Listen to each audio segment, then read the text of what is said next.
Subject 2.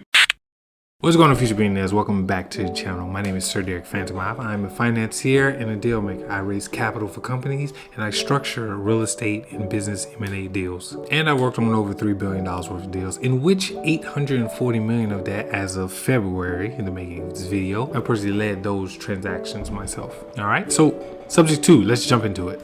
Subject 2, in the first video I made talking about creative finance, I brought up the fact that subject 2 and seller financing and a combination of the two are the major ways any deal gets done. So hey, on 90+% of deals I've done, whether these are deals I've been brought in on, deals I've personally led and penned myself, most of them are using the combination of subject to, taking over someone's loan, or seller financing. So today we're going to talk about subject 2. So subject 2 is very straightforward. You are taking over someone's existing loan payments. Simple as that. Because it is much easier to do a transaction, close a transaction, and move on when you don't have to go to the bank. You don't have to get the bank involved. We don't need you. We never needed you. You've been running our coattails ever since you got here. And I know most people think that, oh, but you have to get the bank involved. You have to let them know. And, you know, what if you want to, if you're buying a property, of course, what if you want to transfer the deed and things like that? Hey, you can do all of that without getting the bank involved. Now, yes, you do have due on sale clauses and things like that, but you know, there are ways around that. And also in most situations, when you talk to the bank, as a financier, I have to talk to banks all the time. And I do try my best to educate them on subject to and seller finance, because I've had a lot of deals where, you know, I haven't had really any, I think outside of maybe once or twice, I haven't had any due on sale clauses, like due on sales, like activated. But I have seen a lot of issues with the seller financing. But I always try to educate the loan officers, the executives of the bank, you know, depending on the size of the bank, of course, about subject to. You know, hey, they're taking over payments. They've actually took over the payments and they've fully seasoned it. Or in some cases, we're willing to pay 6, 8, 12 months of the payments up front in order to season it. In most cases, you know, you do have situations where they are completely open to it. Of course, depending on the size of the bank, because medium to smaller banks, you can talk to the executives, you know, the VPs of whatever, right? VPs of mortgages, VPs of credit, things like that. The larger banks, they're very hard to talk to when it comes down to subject to, but also at the same time, they're not worried about any of that because they actually understand the business. I mean, Wells Fargo, despite all the BS that they do, and I love Wells Fargo. Don't get it twisted. They are by far one of the easiest to work with. So you're a seller, right? Whether again in your business or the property, you don't have any equity in this particular property. You don't. Like that's 9 times out of 10 where subject to typically comes up. Where, you know, you don't have much equity, or hell, you even have negative equity.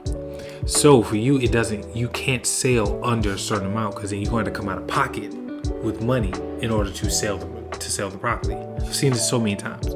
So subject to definitely makes more sense for situations like that. And for you, as a seller, you know, you're looking to just, hey, I'm worried about, you know, I'm drowning here. You know, I'm drowning here. I can't do it. Can this person come in and actually help out with that? Or if you're the seller, or if you're the buyer, then can you come in and can you help them? Can you catch up with the arrears? You know, can you catch up with the taxes? Whatever the actual issue might be, can you do that? In those situations, I've seen maybe 1 to 2 people out of 10 that are in those situations be like, no, that doesn't work for me. It's only because of lack of education and everything. Now, of course, again, each state is a little bit different on how you go about doing it, but it's completely legal. I mean, Subject to has been around for well over 100 years. So, and the biggest companies do it. So for you, you have to figure out, does that work for you? And I know one of the other things that people tend to have a problem with, especially in the real estate space, is that they're not sure. Like a lot of times you might be underwater let's say this is your primary residence, right? You're underwater in that, you're trying to move. Maybe you're trying to downsize, or maybe you're trying to move to another state because of work or whatever the situation might be. Well, you can't sell the property for under the set amount. Or you would have to come out of pocket for something because maybe you have negative equity.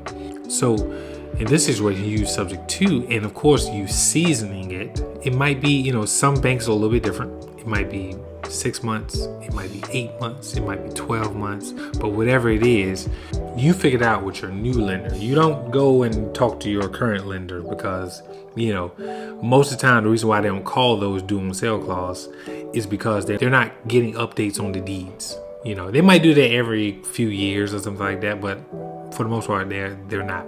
But with your new lender will see that, look at your debt to income ratio, and it's like, it's a little too high. So, but if you're telling them that, hey, you sold off subject to, and you already have someone in there, and you can, a lot of times you can get the buyer to come in and kind of explain everything, and then the bank, the underwriter, or whomever will tell you how to do it. It could be, at that point, that's where you kind of transition. You might do a lease option, but honestly, a lot of times what I've seen, you can actually do that, and they'll be like, okay, it's perfectly fine. They might make you, in situations like this, they might make you, as the buyer, put up 6 months in a escrow account, and that stuff is to be paid out, and of course you got to have a servicer and things like that. So you do have situations that might happen with the new lender, for their new property that that they're going. Before the existing lender, I wouldn't say squat to them. Let them come to you. Now another issue that a lot of people, because I was just talking to somebody about this, is that what will happen with my credit? Well, your credit should improve if the person is doing their job. If they're performing, then your credit should eventually heal over time. Let's say if you had arrears you had to catch up with, so okay, that buyer caught up your arrears and then making those payments and things like that, then your credit will eventually heal. That's a lot of times the reason why people do subject to. For how I structure my deals is that if we are, let's say we're the buyers on a particular deal, and we will put in a performance clause, meaning, hey, if we fall back on any payments. Now in the subject, if it's a solo subject to situation, then a lot of times we'll have it anywhere between 3 to 6 months of like non-performance or low performance. And non-performance is non-payments. Low performance is, hey, you're only making partial payments. You're behind on the payments, things like that. Then at that point, because we might have a servicer, we'll 9 times out of 10 have a servicer in place, and they will automatically transfer the deed back to the property, so the person will automatically get the property back. And I know that can seem a little scary at times, and sometimes it definitely can be, but that's why you always tend to have the buyer put up either a down payment or put money in escrow for a set amount of payments. So it could be 3 months payment, 6 months payment, and that's an escrow. You got to have that upfront, and you're making those particular payments for just in case anything does happen. Because especially if it's a vacant property, I need to make sure that in case it might take you a little bit longer to get someone in the property. Let's say if you're renting it out, or if you're gonna remodel it, sell it, you possibly need a little bit of time to do so. So you need some capital to make sure that these payments are being paid on time. And then the benefit to the seller is, well, I guess whatever improvements that they make on the property, well, you get to keep all that. The down payment you get to keep, the money in escrow you get to keep, although it probably wouldn't be much if they're falling behind. And then of course you get to keep any improvements that they've done to the property. Like I've had a situation on a couple of small deals I've done where they sold it via subject to. They did a bunch of improvements on the property. They wasn't able to sell it in time, and then they fell behind on the payments, and then they ended up having to surrender back the property. and then the person end up liking the property so much they were just like, you know what, we're actually in a good situation now, so let's move back in here. It definitely works. It definitely works. You just can't be scared of it. But of course, you need to make sure that, hey, I mean, I'm not a lawyer, so you have to speak with a lawyer on this, on how to structure it, whether you're a buyer and a seller, because both of y'all need to make sure that you have balance when it comes down to protecting yourselves. Yeah, substitute. Very, very useful tool. You know, useful tool, useful strategy, whatever you want to call it, everything. So if someone has talked to you about taking over your existing loan, don't be scared about that. Especially if you're a business, don't be scared about that. But if you are property, if you own a property, then, you know, I wouldn't fear that and everything. And of course, when you're talking to whatever lawyer, you need to bring up a scenario of what could we do if the due on sale clause is called.